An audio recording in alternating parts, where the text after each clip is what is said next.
بسم اللہ الرحمن الرحیم نحمده ونصلی ونسلم علی رسوله الکریم اما بعد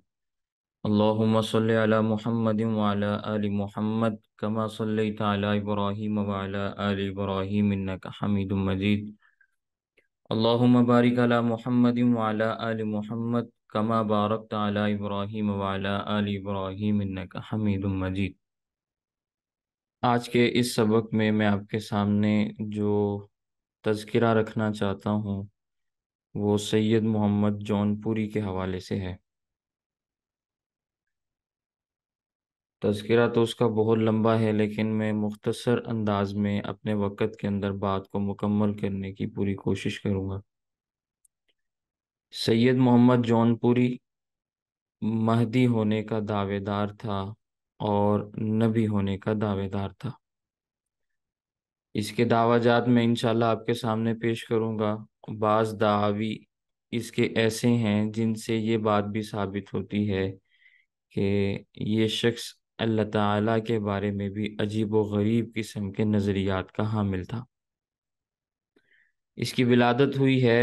847 ہجری میں جون پور کے اندر، جو ہندوستان کا ایک شہر ہے،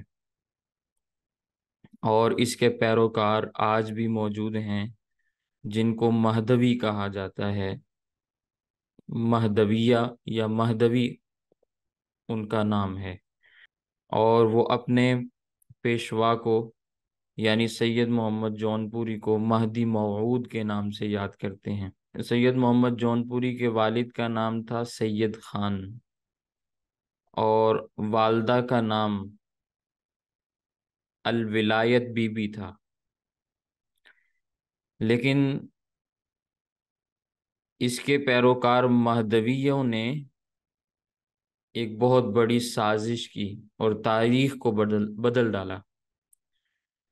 کیونکہ نبی کریم صلی اللہ علیہ وسلم کی حدیث پاک ہے جس میں اللہ کے نبی صلی اللہ علیہ وسلم نے مہدی کے متعلق باتیں ارشاد فرمائیں۔ یہ بات میں پہلے آپ کے سامنے عرض کر چکا ہوں، اس کا دعویٰ مہدی ہونے کے متعلق بھی ہے، نبی ہونے کے متعلق بھی ہے۔ تو چونکہ مہدی ہونے کا دعویٰ اس کا بہت معروف اور مشہور ہے، اس لیے اس کے پیروکار اپنے آپ کو مہدوی کہتے ہیں، اور اس کو مہدی موعود کہا جاتا ہے۔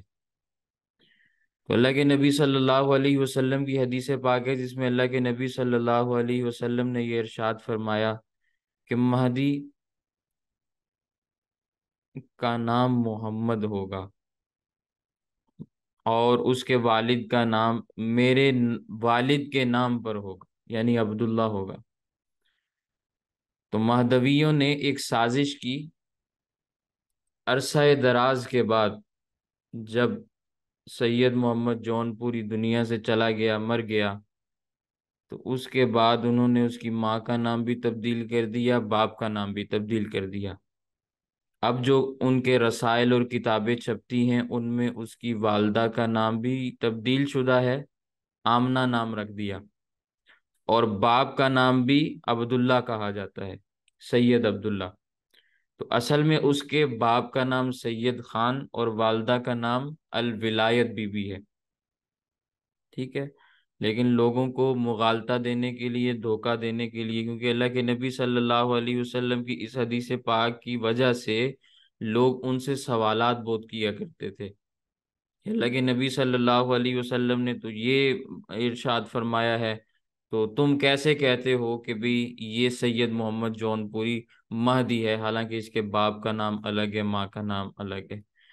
تو وہ بسا اوقات سید محمد جون پوری کے سامنے جب اس قسم کی باتیں لوگ بیان کرتے اللہ کے نبی صلی اللہ علیہ وسلم کی احادیث کے حوالے سے، تو وہ بہت ناراض ہوتا اور سخت غصے ہوتا تھا۔ بسا اوقات تو اس نے یہ بھی جملے اپنی زبان سے کہے کہ تم اس خدا سے جنگ کیوں نہیں کر لیتے جس نے میرے باپ کا نام سید خان رکھا؟ یعنی کیا ہوا اگر میرے باپ کا نام سید خان ہے تو کیا میں مہدی نہیں ہو سکتا؟ یہ اس کے الفاظ ہیں۔ وہ کہا کرتا تھا کہ تم اس خدا سے جنگ کیوں نہیں کر لیتے کہ جس نے سید خان کے بیٹے کو مہدی بنا دیا، نبی بنا دیا؟ خیر، 7 سال کی عمر تھی، 7 سال کی عمر میں ہی قرآن کریم یاد کر لیا، حفظ کر لیا۔ ابتدا میں تو مسلمان تھا نا، اللہ تعالیٰ نے صلاحیتیں بے شمار عطا فرمائی تھیں، 12 سال کی عمر میں تمام کے تمام دینی علوم پڑھ چکے تھے، دستار فضیلت سر پہ سج چکی تھی، اور اللہ تعالیٰ نے تحریر کا تقریر کا ایسا ملکہ عطا کیا تھا کہ وقت کے بڑے بڑے علماء نے اسے اسد العلماء کا خطاب بھی دے دیا۔ دینی علوم حاصل کرنے کے بعد صوفیاء کے رستے پر نکلے تو شیخ دانیال چشتی رحمہ اللہ، جو اس وقت کے بہت بڑے چشتی خاندان کے پیشوا اور رہنما اور صوفی بزرگ تھے، ان کے ہاتھ پہ بیعت کی، ایک مدت گزاری، اتنے مجاہدات اور ریاضتیں کی کہ دنیا سے بالکل کٹ کے رہ گئے، ذکر اور فکر کے سوا کسی کام کے ساتھ دلچسپی نہ رہی، یہ حالت ہوگی۔ علوم بھی اللہ نے دیے اور اللہ تعالیٰ نے قلب کو بھی پاکیزہ کر دیا، دونوں چیزیں اللہ تعالیٰ نے عطا کر دیں۔ پھر جب لوگوں کو پتہ چلا کہ یہ تو بہت بڑے اعلیٰ صفات کے حامل کوئی شخص ہیں، تو لوگوں کا ہجوم ان کی طرف متوجہ ہوا۔ اب حالت یہ تھی کہ دل کی صفائی کی وجہ سے کبھی بھی کسی کا ہدیہ اور نذرانہ بھی قبول نہیں کیا، یہ حالت تھی، کیونکہ اکابر اور اسلاف جو خصوصاً صوفیاء چشت ہیں، چشتی سلسلے کے صوفیاء ہیں، ان کا یہ معمول رہا ہے کہ وہ نذرانے اور ہدیے قبول نہیں کیا کرتے تھے، تو انہی اسلاف کے طرز کے اوپر چلتے ہوئے ویسے ہی زندگی گزارنے لگے، ایک فقیرانہ درویشانہ زندگی تھی۔ بسا اوقات وقت کے سلاطین بھی خدمت میں حاضر ہوتے اور وہ درخواست بھی پیش کرتے کہ آپ ہمارے ساتھ چلیں، ہماری سلطنت میں تشریف لائیں، تو ان کو بھی وہ دھتکار دیتے، واپس کر دیتے، کسی کی بات کو قبول نہیں کرتے تھے۔ خیر، یہ اسلام کی حالت کا زمانہ ہے جس میں اللہ تعالیٰ نے ان کو اتنی عروج اور بلندی عطا کی۔ پھر مسئلہ یہ پیش آیا کہ آخر ایسا کیا معاملہ ان کے ساتھ پیش آیا کہ ساری کی ساری جو ریاضتیں، عبادتیں، وہ خاک آلود ہو گئیں اور عجیب و غریب قسم کے دعوے شروع کر دیے، اور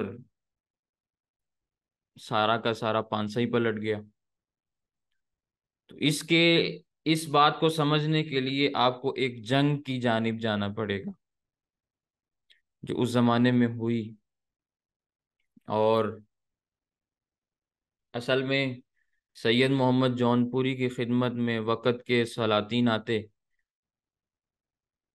تو اکثر کو تو وہ دھتکار دیتے، واپس بھیج دیتے، کسی کی بات کو قبول نہیں کرتے تھے، لیکن ایک امیر تھا، امیر حسین، سلطان امیر حسین، وہ جب ان کی خدمت میں آیا تو اس کی دعوت انہوں نے قبول کر لی۔ اس نے کہا کہ بھی آپ ہمارے ایوان میں آ کے رہیں، ہمارے محل میں آ کے رہیں، تو اپنا بوریا بستر سمیٹا، جا کے اس کے محل کے اندر رہائش اختیار کر لی۔ اور پھر ایک دن ایسا معاملہ پیش آیا کہ ہندوؤں کے ساتھ جنگ کا ارادہ کر لیا، معاملات اس قسم کے تھے، خانہ جنگی بھی ہو رہی تھی، کچھ ملک کی صورتحال بھی اس قسم کی تھی، تو ہندوؤں کے ساتھ جہاد کے لیے ایک بہت فصیح اور بلیغ خطبہ دیا، امیر کی موجودگی میں خطبہ دیا، اور خطبے میں امیر کو بھی للکارا کہ تم بے غیرت ہو چکے ہو، یہ ہو چکے ہو، وہ ہو چکے ہو، تم جہاد نہیں کرتے، تو تم نے بس اب جہاد کرنا ہے۔ حالانکہ مقابلے میں ہندوؤں کی بہت بڑی تعداد تھی، مسلمانوں کا لشکر اس وقت بہت چھوٹا تھا۔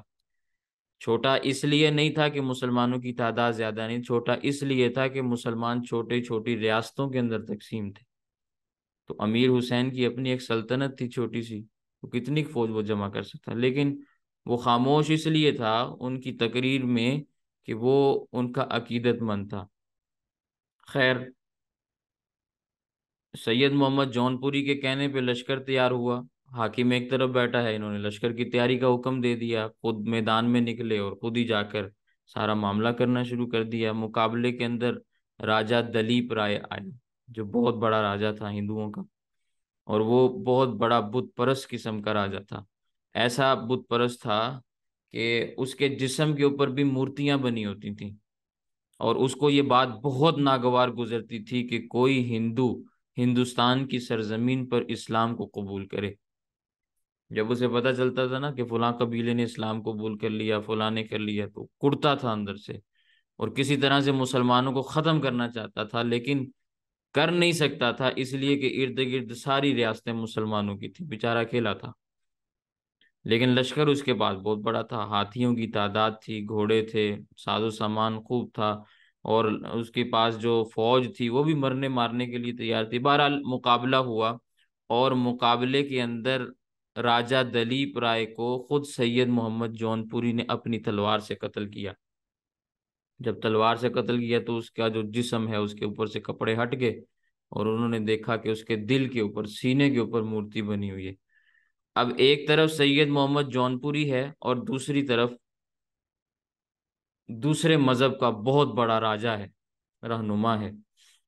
تو شیطان نے پھر ان کو ہنکایا۔ ظاہر ہے شیطان ہر انسان کی طبیعت اور مزاج کے مطابق اس کے اوپر حملہ آور ہوتا ہے۔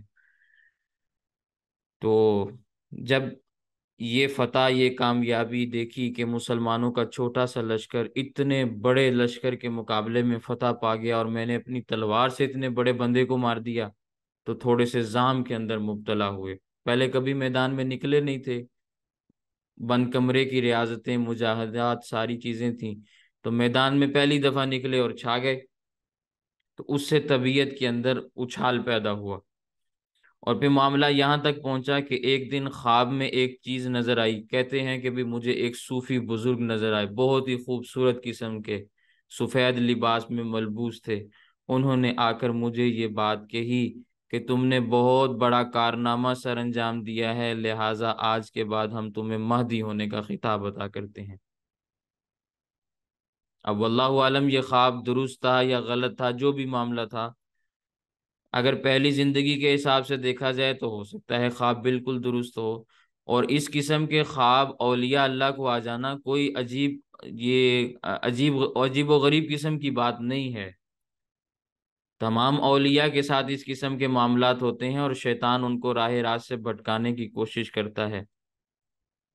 صوفیاء کے اندر حضرت شیخ عبد القادر جیلانی رحمہ اللہ کا بہت بڑا مقام و مرتبہ ہے۔ حضرت شیخ عبد القادر جیلانی رحمہ اللہ قطب الاقطاب ہیں، بعض لوگ ان کو غوث اعظم بھی کہتے ہیں، خیر،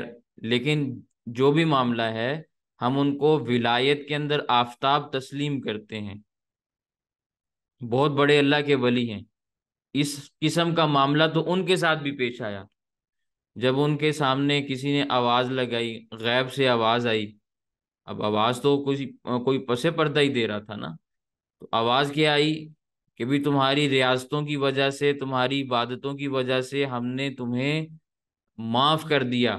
اب قیامت تک یا جتنی بھی تمہاری عمر ہے اس میں تم سے کوئی بھی گناہ ہو جائے ہم اس کا مواخذہ نہیں کریں گے، اور تمہارے اوپر سے عبادات والے معاملے کو بھی ہم اٹھا لیتے ہیں،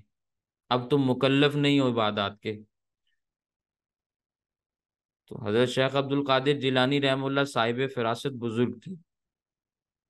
انہوں نے اس آواز کو شریعت مطہرہ کے سانچے میں ڈالا، اور اچھے طریقے سے اس کو جانچا اور پرکھا، تو حقیقت ان کے سامنے کھل گئی۔ جب حقیقت ان کے سامنے کھلی، انہوں نے فوراً اعوذ باللہ من الشیطان الرجیم پڑھا، تو شیطان کے حملے سے بچ گئے، اللہ کی پناہ کے اندر آ گئے۔ تو اس قسم کے معاملات تو اولیاء کے ساتھ ہوتے رہتے ہیں۔ یہی معاملہ سید محمد جون پوری کے ساتھ ہوا۔ اگر وہ اپنے اس خواب کو علماء کے پاس لے کے جاتا اور اس کی تعبیر معلوم کرتا اور اللہ تعالیٰ کی پناہ حاصل کرتا تو شاید بچ جاتا، لیکن وہ اس دعوی مہدیویت کے اندر ایسا مبتلا ہوا، اس کے اندر وہ چیز ایسی چھائی کہ اس نے پھر کسی بھی قسم کے رجوع کا مرتے وقت بھی اعلان نہیں کیا، اسی حالت پر چلتا رہا۔ اب بہت ساری باتیں ایسی تھیں جو حضرت امام مہدی علیہ رضوان کے متعلق کتب احادیث کے اندر موجود ہیں، لیکن وہ سید محمد جون پوری کے اندر نہیں پائی جاتی تھی، لیکن اس کے باوجود بھی اس نے دعویٰ کیا، اور اس بنیاد پہ کیا کہ مجھے خواب آیا، اور مجھے خواب میں آ کے کہا گیا کہ تم وہی مہدی موعود ہو جس نے قرب قیامت میں آنا ہے، اور جو تمہاری بات مانے گا، تمہاری تصدیق کرے گا، وہ مسلمان ہے، اور جو تمہاری تکذیب کرے گا وہ کافر اور بے ایمان ہے۔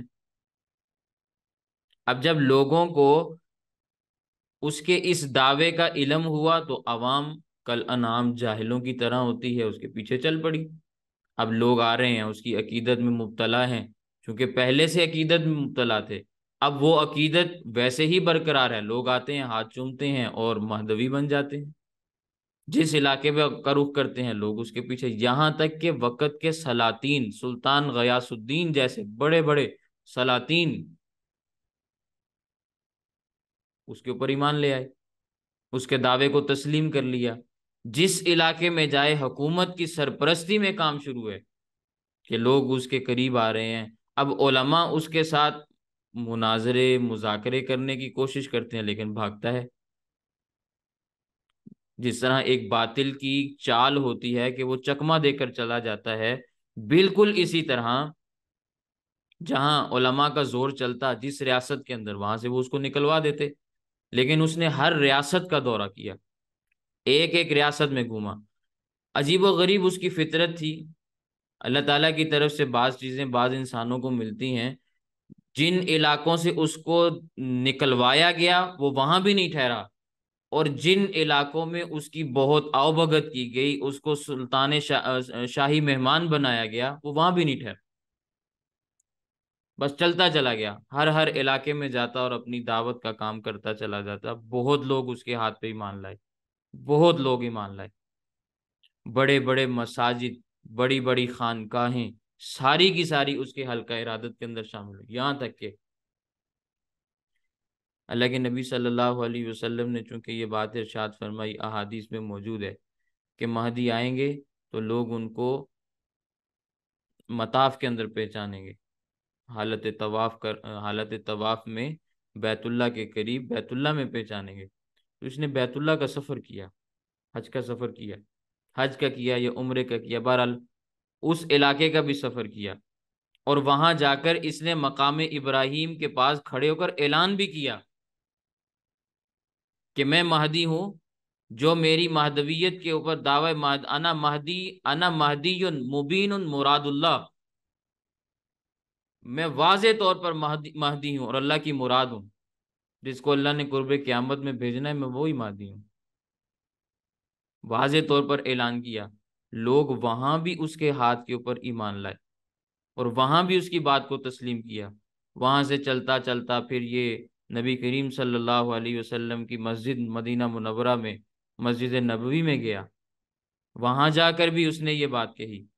روضہ رسول پہ بھی حاضر ہوا، کیونکہ حضرت امام مہدی علیہ رضوان کے متعلق جو باتیں آتی ہیں ان کو سب کو سچا ثابت کرنے کے لیے وہاں بھی گیا، اس کے بعد پھر ہندوستان واپس آیا۔ تو خیر بہت ساری چیزیں ایسی ہیں جو سید کے دعوی مہدویت اور دعوی نبوت کے اندر پائی جاتی ہیں، میں بہت تفصیل کے ساتھ اس کا تذکرہ نہیں کرنا چاہتا، لیکن معاملہ یہ ہے کہ انہوں نے تقوی کے نام پر آج بھی امت کو غلام بنا رکھا ہے،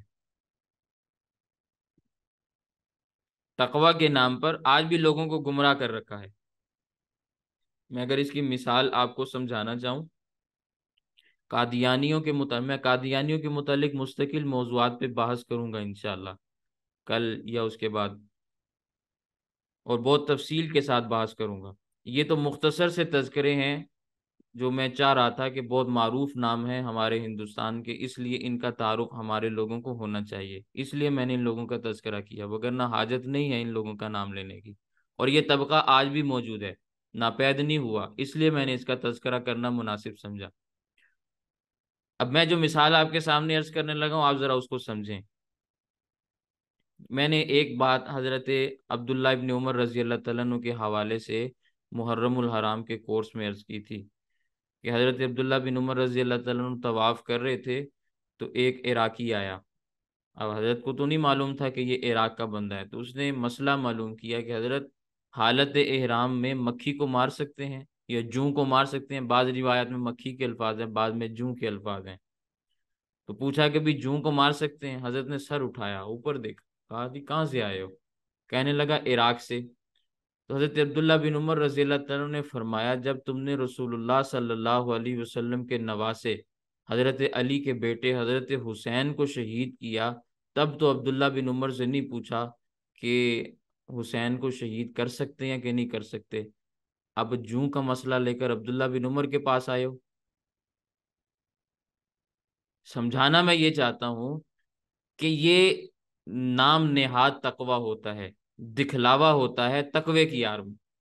میں اس کی اگر ایک اور مثال آپ کے سامنے عرض کرنا چاہوں، ہمارے یہاں پاکستان میں اسلامیہ کالج لاہور کے اندر مرزا غلام احمد قادیانی کا بیٹا مرزا محمود احمد، اس نے تقریر کی اسلامیہ کالج لاہور میں، اور اس تقریر کے اندر اس نے مسواک کو سنت رسول اللہ بتایا، اور واقعتاً مسواک سنت رسول اللہ ہے، اللہ کے نبی صلی اللہ علیہ وسلم کی سنت ہے، کوئی شک کی بات نہیں۔ اور پھر اس کے سنت ہونے پر اس نے فلسفے بھی بیان کیے، اس کی حکمتیں بھی بیان کی، ساری چیزیں بیان کی۔ اب مسئلہ یہ ہے کہ لوگوں کے سامنے تم مسواک کی سنت کو بیان کر رہے ہو، حالانکہ تم اتنے ہزار ہا کفریات کے منبع ہو، ہزار ہا قسم کی گستاخیاں اور کفریات تمہارے دامن کے اندر گھسی ہوئی ہیں، اور تم نبی کریم صلی اللہ علیہ وسلم کی طرفداری کرنے کے لیے، مسلمانوں کو دھوکہ دینے کے لیے سنت مسواک کا تذکرہ کرتے۔ تو یہ مذہب کا خیز قسم کا خطاب ہوتا ہے، لوگ تو اس کو پتہ نہیں کس انداز میں لیتے ہیں، لیکن ہمارے لیے یہ بڑی عجیب بات ہوتی ہے کہ جو بندہ مسلمان ہی نہیں ہے، جس کا قدم قدم پہ ہمارے ساتھ اختلاف ہے، وہ ہمارے نبی کی ایک سنت کو لیتا ہے، لوگوں کو دھوکہ دینے کے لیے اس کے اندر بیان کرتا ہے۔ ٹھیک ہے؟ تو بالکل اسی طرح یہ مہدوی قسم کے لوگوں کا حال ہے۔ وہ کہتے ہیں کہ بھئی ٹھیک ہے اس کے اندر ہزارہا خابیاں پائی جاتی ہوں گی، جو بھی اس کا معاملہ تھا، لیکن متقی وہ کمال درجے کا تھا،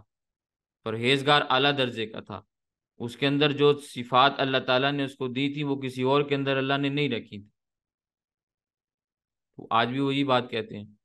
ٹھیک ہے امام مہدی کا نام محمد ہوگا، والد کا نام عبداللہ ہوگا، کیا معاملہ ہوا اگر اس کے والد کا نام سید خان ہے؟ تو کوئی مسئلہ نہیں۔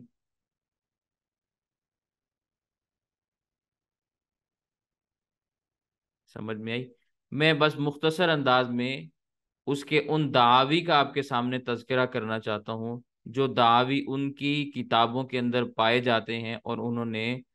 لوگوں کے درمیان جو دعوے پیش کیے اور لوگوں کو جس طرح اپنے مکر و فریب کے اندر مبتلا کیا، بس میں انہی کا تذکرہ کر کے اپنے موضوع کو مکمل کرنا چاہتا ہوں، ورنہ تفصیل طلب باتیں اس میں بہت ساری ہیں، بہت ساری باتیں۔ 13ویں صدی کے آخر میں حیدرآباد دکن سے مہدویوں نے اسلام کی مذمت میں کتاب شائع کی، ایک کتاب لکھی، اور مسلمان علماء نے اس کا جواب اس لیے نہیں دیا کہ علماء یہ سمجھتے تھے کہ یہ کتاب ایسی نہیں ہے کہ اس کا جواب دیا جا سکے، ضرورت نہیں محسوس کی، فضول قسم کی چیز ہے، کیا کرنا جواب دینا۔ تو مہدویوں نے پروپیگنڈا شروع کر دیا، کہنے لگے کہ علماء اسلام نے ہماری کتاب کے سامنے ہتھیار ڈال دیے، کسی کے پاس جواب ہی نہیں ہے، تو زبان درازیاں کرنے لگے۔ جب ان کی زبان درازی حد سے آگے بڑھی تو مولانا محمد زمان خان شاہ جہان پوری رحمہ اللہ، جو مولانا عبدالحی لکھنوی رحمہ اللہ کے شاگردوں میں سے ہیں،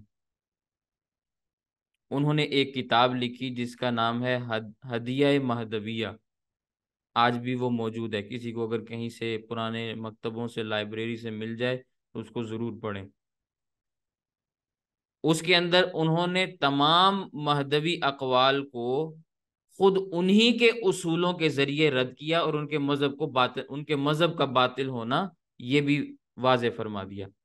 اب یہ اتنی بلند کتاب تھی کہ آج تک مہدوی لوگ اس کتاب کا جواب نہیں دے سکے۔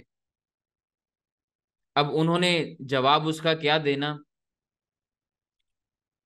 اس وقت کے ان کے جو مذہبی پیشوا تھے انہوں نے اعلان کیا کہ جو کوئی آدمی یہ زمان خان مولوی کو،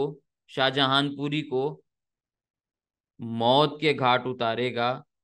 اس کے بدلے ہم اس کو جنت کے 2 عالیشان محل بھی دیں گے اور 400 درخت بھی دیں گے، اعلان کیا۔ نتیجتاً مہدوی لوگ مولانا کے پیچھے پڑ گئے، تلاش کرنے لگے۔ بالآخر ایک دن حضرت مسجد کے اندر تشریف فرما تھے، 2 خدمتگار ان کے ساتھ ہوتے تھے، تو مغرب کی نماز کے بعد بیٹھے تھے، تلاوت کر رہے تھے مسجد کے اندر، تو یہ ایک مہدوی نوجوان وہاں چلا گیا، ستون کے پیچھے جا کے چھپ گیا۔ جب ایک خدمتگار کسی کام سے باہر گیا تو اس کے ہاتھ میں کلہاڑی تھی، کلہاڑی کے وار کر کر کے پہلے اس نے ایک مونڈے کے اوپر وار کیا، پھر دوسرے کے اوپر وار کیا، پھر سر کے اوپر وار کیا۔ حضرت قرآن پڑھ رہے ہیں، قرآن سر کے اوپر رکھا، اسی حالت میں دنیا سے چلے گئے۔ یہ ان کا معاملہ ہے کہ انہوں نے اپنے مذہب کے جوابات دینے کی بجائے مسلمان علماء کے ساتھ یہ برتاؤ کیا۔ وہ تو خیر دنیا سے چلے گئے، کتاب آج بھی ان کی موجود ہے۔ میں اس کتاب سے چند اقتباسات آپ کے سامنے عرض کرنا چاہتا ہوں، جو اس کتاب کے اندر تفصیلات مہدوی مذہب کے مطابق لکھی گئیں۔ پہلی بات اس میں یہ لکھی کہ سید محمد جون پوری کی مہدویت کی تصدیق کرنا فرض ہے، فرض عین ہے، اور اس کا انکار کرنا کفر ہے۔ 905 ہجری سے جبکہ جون پوری صاحب نے مہدی ہونے کا اور نبی ہونے کا دعویٰ کیا، آج تک جس قدر اہل اسلام دنیا میں گزرے یا قیامت تک پیدا ہوں گے، مہدی کے انکار کرنے کی وجہ سے، جون پوری کے انکار کرنے کی وجہ سے سارے کے سارے مطلقاً کافر ہیں۔ یہ پہلا دعویٰ۔ اب اگلی بات سنیں، سید محمد جون پوری امت محمدیہ میں داخل ہیں، لیکن خلفائے راشدین اور دیگر تمام صحابہ کرام سے افضل ہیں۔ یہ دوسرا دعویٰ ہے۔ تیسرا دعویٰ سنیں، سید محمد جون پوری حضرت محمد صلی اللہ علیہ وسلم کو چھوڑ کر باقی تمام انبیاء و مرسلین، حضرت ابراہیم خلیل اللہ، حضرت موسیٰ کلیم اللہ، حضرت عیسیٰ روح اللہ، تمام سے افضل ہیں۔ نبی کریم صلی اللہ علیہ وسلم کو ایک طرف کر کے باقی تمام انبیاء سے افضل۔ سید محمد جون پوری گو کہ حضرت محمد صلی اللہ علیہ وسلم کے تابع ہیں، لیکن رتبے میں حضرت خاتم المرسلین کے برابر ہیں، ان کے اور ان کے مرتبے میں کسی طرح کی بھی کمی پیشی نہیں۔ یہ چوتھا دعویٰ ہے۔ پانچواں دعویٰ، نبی کریم صلی اللہ علیہ وسلم کی احادیث گو کہ وہ کیسے ہی صحیح روایات کے ساتھ کیوں نہ مروی ہوں، یعنی وہ احادیث، ان کی سند، ان کا متن کتنا ہی صحیح کیوں نہ ہو، لیکن وہ اس وقت تک صحیح اور قابل اعتماد نہیں سمجھی جائیں گی جب تک کہ سید جون پوری کے اقوال، احوال اور الہامات کے مطابق نہ ہو۔ یہ پانچواں دعویٰ ہے۔ چھٹا دعویٰ کیا ہے؟ سید محمد جون پوری اور حضرت محمد صلی اللہ علیہ وسلم پورے مسلمان ہیں، ان کے سوا دوسرے تمام لوگ، حضرت آدم، حضرت ابراہیم، حضرت نوح، حضرت موسیٰ، حضرت عیسیٰ، ناقص الاسلام ہے۔ کوئی پیغمبر نیم مسلمان ہے، کوئی ثلث مسلمان ہے، تیسرا حصہ، اور کوئی ربع مسلمان ہے، چوتھا حصہ مسلمان ہے۔ چنانچہ انہی کی کتاب پنج فضائل میں شاہ دلاور نے اپنے مہدی سے روایت کو بیان کیا کہ آدم علیہ السلام ناک کے نیچے سے لے کر سر کے اوپر والے حصے تک مسلمان ہیں، نوح علیہ السلام حلق کے نیچے سے لے کر سر کے اوپر والے حصے تک مسلمان ہیں، ابراہیم علیہ السلام اور موسیٰ علیہ السلام سینے کے نیچے سے لے کر سر کے اوپر والے حصے تک مسلمان ہیں، عیسیٰ علیہ السلام زیر ناف جگہ سے لے کر بالائے سر تک، اوپر والے سر کے حصے تک مسلمان ہیں۔ البتہ عیسیٰ علیہ السلام جب دوسری مرتبہ دنیا میں آئیں گے تو پورے مسلمان ہو جائیں گے۔ اور انہی کی کتاب انصاف نامہ کے 12ویں باب کے اندر یہ بات لکھی ہے کہ میاں خند میر نے سید محمد جون پوری سے کہا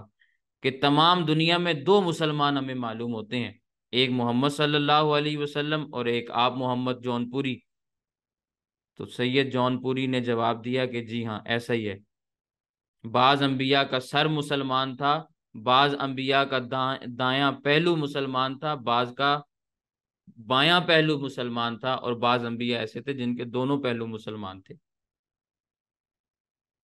یہ نظریات ہیں۔ پھر 7واں دعویٰ دیکھیں، تصحیح مہدی علیہ السلام کا اعتقاد رکھنا فرض ہے۔ صحیح سے تصحیح ہے۔ تصحیح کے معنی یہ ہیں، معنی بھی خود بیان کی، معنی یہ ہیں کہ انبیاء، رسل، اولیاء، تمام مومنین اور مومنات کی روحیں آدم علیہ السلام سے لے کر قیامت تک سید جون پوری کے حضور پیش کی جاتی ہیں۔ وہ ان کا داخلہ اور ان کی موجودات ہر چیز کا موازنہ کرتے ہیں۔ حق تعالیٰ ان ارواح کو حکم دیتا ہے کہ تم نے جس خزانے سے نور لیا تھا اس خزانے سے نور لے کر جون پوری کے پاس جاؤ، اگر وہاں سے مقبول ہو گئے تو خدا کے ہاں بھی مقبول ہو، اگر وہاں سے مردود ہو گئے تو عند اللہ بھی مردود ہو۔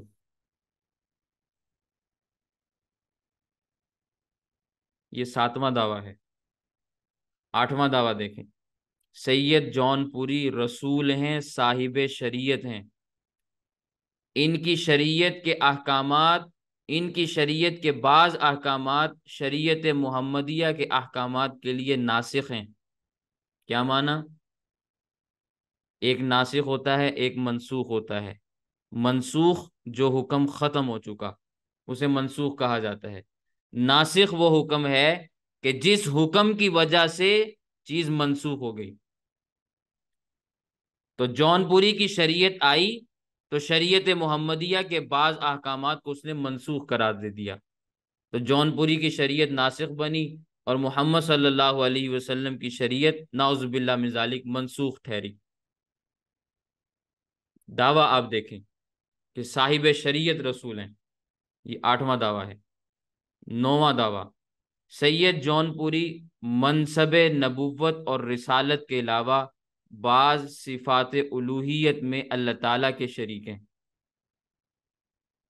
اپنی کتاب شواہد الولایت کے 31ویں باب میں لکھا کہ مہدی جون پوری نے فرمایا، اللہ جل شانہ نے اس بندے کو جملہ موجودات کے احوال اس طرح معلوم کرا دیے جس طرح کوئی شخص رائی کا دانہ ہاتھ میں رکھتا ہو اور پھر اس کو اچھے طریقے سے پہچان لیتا ہو اور اسے واقفیت حاصل کر لیتا ہو۔ اور مہدی علیہ السلام نے فرمایا، یعنی جون پوری نے فرمایا، مجھے جملہ موجودات کے احوال اس طرح معلوم ہیں جس طرح صراف، جو سونے کا کام کرنے والے لوگ ہیں،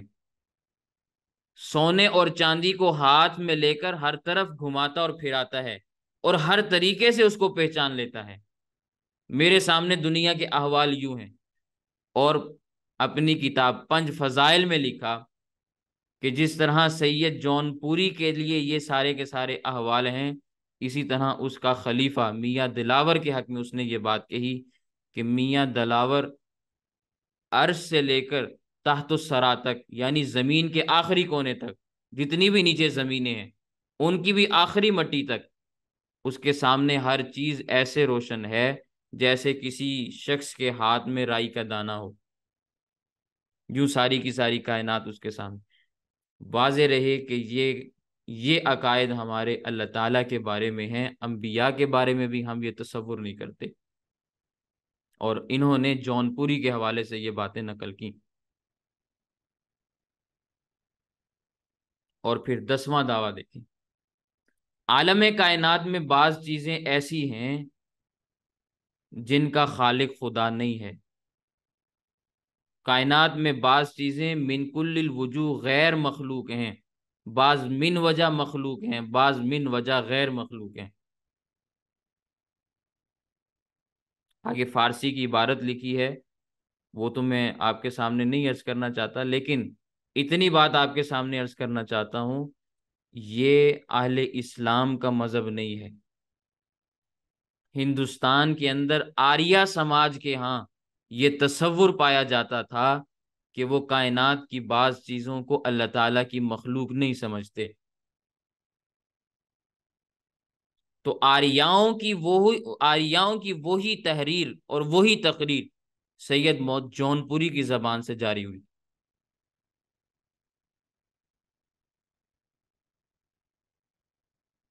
وہ روح اور مادے کو اللہ تعالیٰ کی جانب سے پیدا کیا ہوا شمار نہیں کرتے،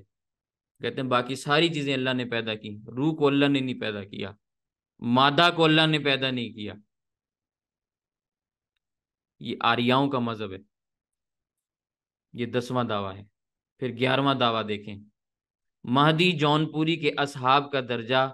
محمد الرسول اللہ صلی اللہ علیہ وسلم کے اصحاب محمد الرسول اللہ کے برابر ہے، ان کے صحابہ کے برابر بھی نہیں، بلکہ ان کے برابر ہے۔ ان کی کتاب ہے شواہد الولایت، اس کے 31ویں باب کی 37ویں خصوصیت میں یہ بات لکھی کہ جناب رسالت مآب نے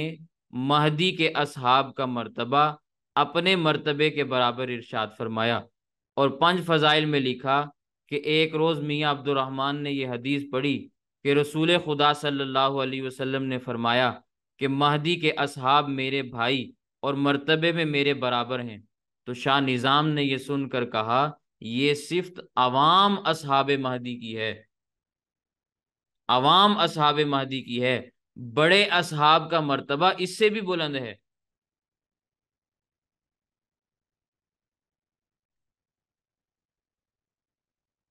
اور شاہ دلاور جو جون پوری کا خلیفہ بنا، اس نے اپنی بیوی سے یہ بات کہی کہ دیکھو یہ وہ لوگ ہیں جو مرسلین کا مقام رکھتے ہیں، ہمارے اوپر ایمان لانے والے یہ وہ لوگ ہیں جو مرسلین کا مقام رکھتے ہیں۔ اور کہا کہ مرسل اسے کہتے ہیں کہ جس کے اوپر جبرائیل امین وحی لے کر آئیں، لیکن ہمارے ہاں 12 آدمی ایسے ہیں جو ان سے بھی فضیلت والے ہیں، ان سے بھی زیادہ فضیلت والے ہیں۔ یہ اس کا 11واں دعویٰ ہے۔ 12واں دیکھیں، اگر دربار نبوت میں ایک صدیق تھا تو مہدی کے دربار میں 2 صدیق ہیں،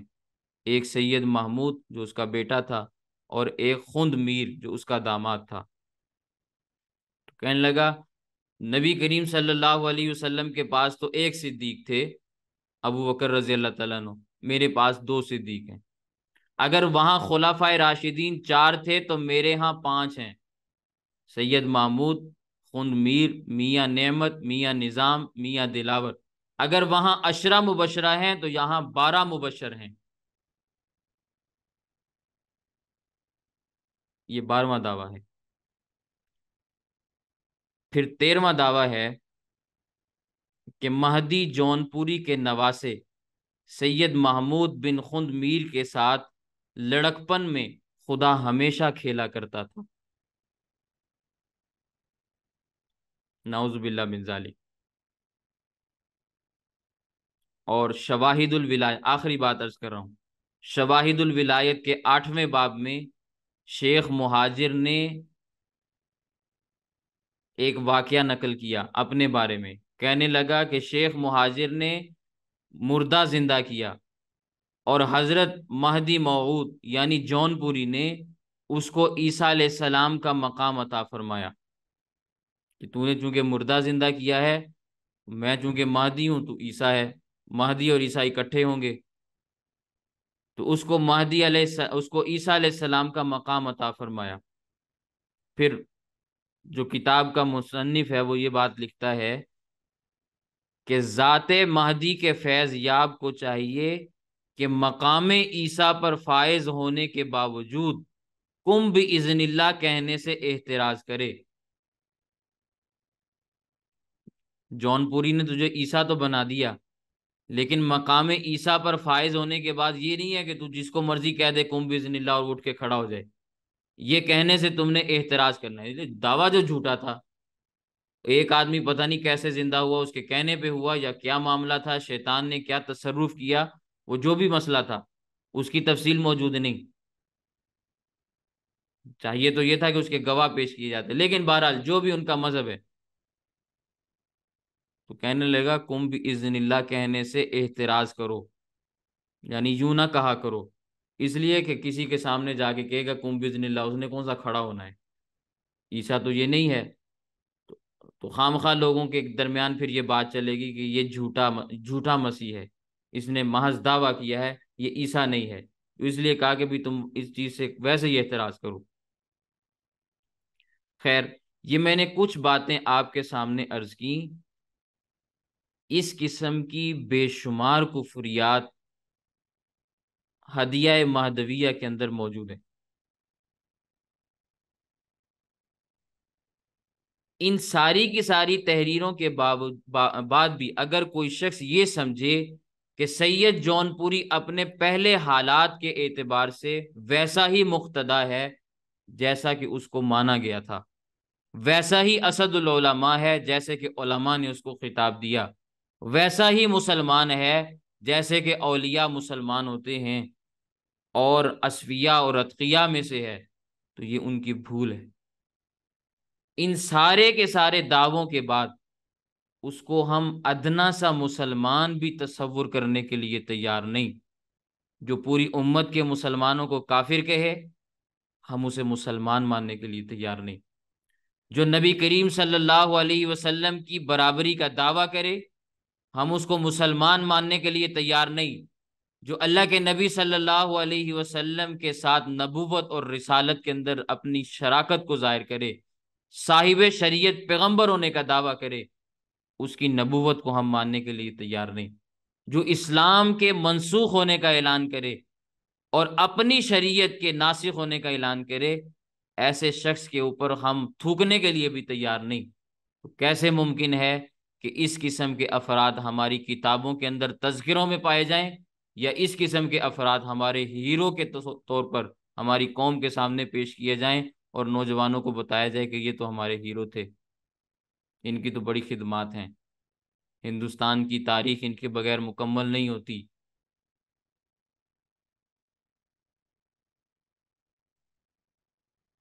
تو آج کے سبق میں نے صرف اور صرف سید جون پوری کے حوالے سے کچھ باتیں آپ کے سامنے عرض کی ہیں، بہت ساری باتیں تھیں، اس مضمون کو طویل کھینچا بھی جا سکتا ہے، اور اس کے علاوہ بھی بے شمار افراد ہیں۔ جلال الدین اکبر بادشاہ کے حوالے سے میں نے کچھ باتیں آپ کے سامنے عرض کرنا تھی، لیکن لب لباب خلاصہ یہی ہے کہ اس قسم کے افراد عروج پانے کے بعد پہلے مسلمان ہونے کا دعویٰ کرتے ہیں، پھر مہدی ہونے کا دعویٰ کرتے ہیں، اور پھر اپنی نبوت کا اعلان کرتے ہیں۔ جلال الدین اکبر کے حالات بہت عجیب و غریب ہیں، ایسے عجیب و غریب قسم کے حالات ہیں کہ میں پڑھنے کے بعد اس نتیجے پر پہنچا کہ اس کو بیان نہیں کرنا چاہیے۔ اس قسم کے معاملات ہیں، یہ اس امت کے افراد ہیں جنہوں نے امت کے اندر فتنہ اور فساد پھیلایا۔ جون پوری کا فتنہ چھوٹا فتنہ نہیں ہے، اس کو گئے ہوئے دنیا سے زمانہ گزر گیا۔ جلال الدین اکبر کو گزرے ہوئے زمانہ گزر گیا، آج بھی اس کے پیروکار موجود ہیں، مہدوی لوگ آج بھی موجود ہیں۔ تو یہ ایسے افراد ہیں جنہوں نے امت کے اندر نقب زنی کی ہے، چوری کی ہے، دین اسلام کے ساتھ غداری کی ہے۔ اس قسم کے افراد ہماری تاریخ کا ذلت آمیز منظر تو ہیں، ہیرو نہیں ہیں ہمارے۔ یہ وہ لوگ ہیں جنہوں نے اللہ کے نبی صلی اللہ علیہ وسلم کے دامن رحمت کو چھوڑا، اپنی شہرت کے لیے، اپنی حکومت کے لیے، اپنے ناز اور نخرے اٹھوانے کے لیے، لوگوں کو اپنی جانب متوجہ کرنے کے لیے، اور لوگ بھی ان کے ساتھ چلے، لوگ بھی ان کے ساتھ چلے، لوگ کیا چلے، علماء ان کے ساتھ چلے، بڑے بڑے اہل علم ان کے ساتھ چلے۔ یہی حال جلال الدین اکبر کا تھا، یہی حال جون پوری کا تھا۔ لیکن ایک فتنے کا ایک زمانہ ہوتا ہے عروج کا، اس کے بعد ہر عروج کو زوال ہونا ہوتا ہے۔ تو آج ان طبقات کے اوپر بھی زوال ہیں،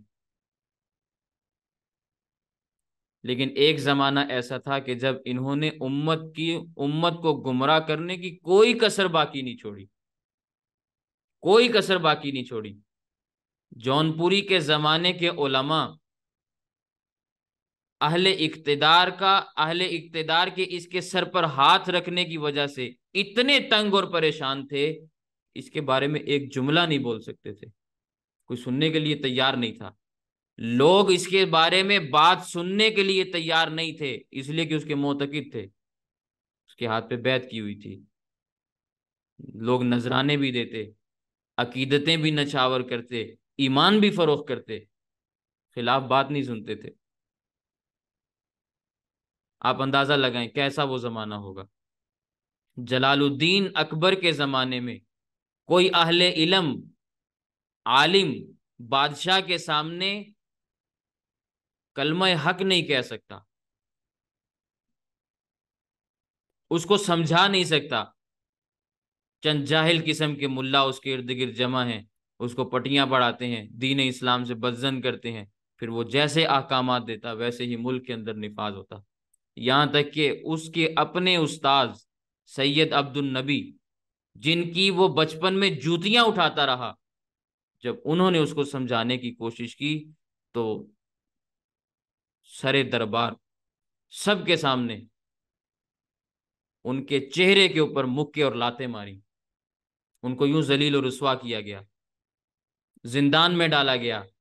اور اپنے ہاتھ سے گلا گھونٹ کر زندان میں ان کو قتل کیا، شہید کیا۔ آپ اندازہ لگائیں اس دور کے علماء کے اوپر کیا صورتحال بیتتی ہوگی، کیسے وہ بات کرتے ہوں گے، کیسے وہ وقت گزارتے ہوں گے۔ تو اپنے زمانوں کے اعتبار سے ان کا فتنہ چھوٹا فتنہ نہیں تھا۔ آج بھی جن کے پیروکار پائے جائیں، آپ اس فتنے کی طاقت کا اندازہ لگائیں۔ لیکن ہر فتنے کا ایک عروج ہوتا ہے، اس کے بعد اس کو زوال ملتا ہے، اور پھر زوال کے بعد وہ ہمیشہ ہمیشہ کے لیے صفحہ ہستی سے مٹ جاتے ہیں، پھر ان کا نام و نشان باقی نہیں رہتا۔ یہ نبی کریم صلی اللہ علیہ وسلم کے دامن رحمت کو چھوڑنے کی نحوست ہے، یہ اسلام کو اپنے ہاتھ سے چھوڑنے کی نحوست ہے کہ اللہ تعالیٰ زمین کے اوپر رہتے ہوئے ایسے لوگوں کو ناکام اور نامراد بنا دیتے ہیں۔